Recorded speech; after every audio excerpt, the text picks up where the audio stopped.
Okay, so I've got the STS-CV01 rear spoiler here for the Tesla Model Y Juniper. So first off, thank you to the company for sending this out to me to try out. So this one is the gloss black. There are a couple other variations as well, and this one is also the YL design. There's a couple other designs you can pick from as well. So you can see this one is the nice glossy black. There's a carbon fiber one as well. So I am going to be installing this right here on the back of my Tesla here. So I'll be showing you the installation process and how it looks. So if we take a close look at this, you can see nice and shiny.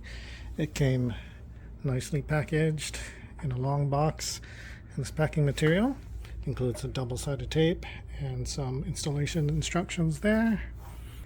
Okay, so first thing we do is clean this, make sure it is super clean with some rubbing alcohol so that the adhesive sticks firmly.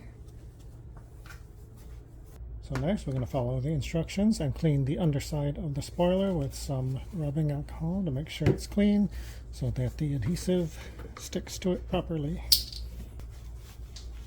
Okay, so the next step is going to be to apply the tape to the bottom of the spoiler.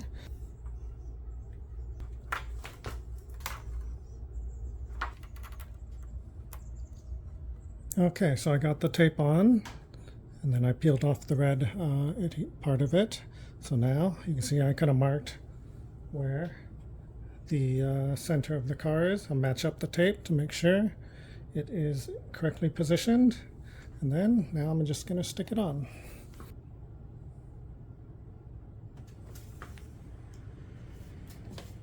Okay, so I've got it on. You can see how nice that looks.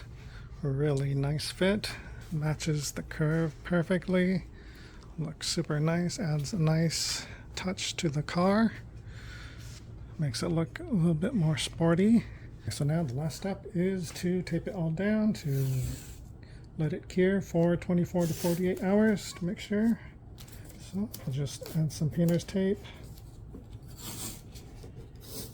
Okay, so I've got it all taped off. We'll leave that on for 48 hours to make sure the adhesive cures and it stays on there tight, and then we'll come back in a couple days and show you the final result.